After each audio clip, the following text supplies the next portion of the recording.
एक बार साहेब श्री जगन्नाथ स्वामी के दर्शन के लिए जा रहे थे। रास्ते में जौनपुर में एक कुएं पर रुके, स्नान ध्यान किया। जब सब कार्य से निवृत्त हुए तो वहां पर चहल पहल देखकर समीप में खड़े एक आदमी से पूछा, क्यों भाई आज यहाँ पर काफी भीड़ भाड़ दिखाई दे रही है, किसी के यहाँ कुछ है क्या? आदमी बोला, महाराज जी आज यहाँ राजा साहेब के यहाँ गृह प्रवेश का उत्सव है।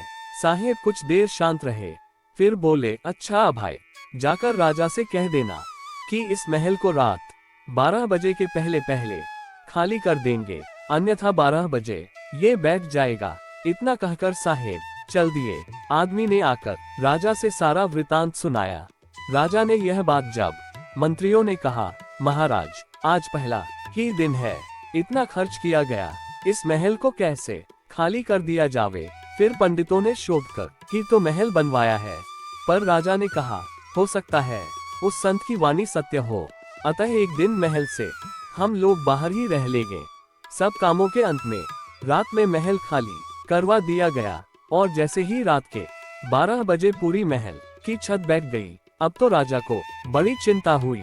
उन्होंने समाचार लाने वाले व्यक्ति से कहा कि जाओ और उसी कुएं पर बैठो, जब महात्मा जी वापस लौटे तो मुझसे बिना मिले उन्हें जाने मत देना। साहेब सिद्धादास जी रास्ते में चले जा रहे थे। सवेरे का समय था। एक धोबी अपने खेत में पाटा चला था और मस्त होकर एक बिरहा गा रहा था, जो इस प्रकार था, तू तो प्रभु मोरे मन ही माँ बसे, ढूंढे कहाँ अब जाऊं। थन पंक्तियों को साहेब ने अपनी विरासत पोथी में लिखा है और इसी आशय को लेकर उन्होंने विरासत पोथी लिखी। वहीं पर साहेब को कण कण में ब्रह्म के वास की गहन अनुभूति हुई। साहेब ने भातृ विभोर होकर उस आदमी से कहा, भाई एक बात और सुनाओ, तुम्हारा बिरहा बड़ा अच्छा लगा। उस आदमी ने पुनरावृत्ति की। साहेब ने उसे प्रेम से सुना। अनुभूति और गहन हुई। सर्वत्रम भगवान ही भगवान दिखाई देने लगे। जगन्नाथ स्वामी के दर्शन के लिए पुरी जाने की आवश्यकता न रह गई। साहेब वहीं से वापस लौट पड़े। जब जौनपुर में उस कुएं पर पहुंचे जहां उनकी प्रतीक्षा में आदमी बैठाया गया था, तो उसने साहेब को दंडवत प्रणाम किया और राजाज्ञा बताए। फिर साहेब को रोकने के लिए कहकर खुद राजा साहेब से बताने चला गया। जब राजा साहेब ने सुना कि महात्मा जी आए हैं, तो उन्होंने शीघ्र ही पैदल चलकर साहेब की पावन चरण धूलि अपने सिर पर लगाए और साहेब से राजमहल चलने के लिए विनय किया। साहेब राजा के महल में गए। वहां पर राजा की सेवा से साहेब बड़े प्रसन्न हुए।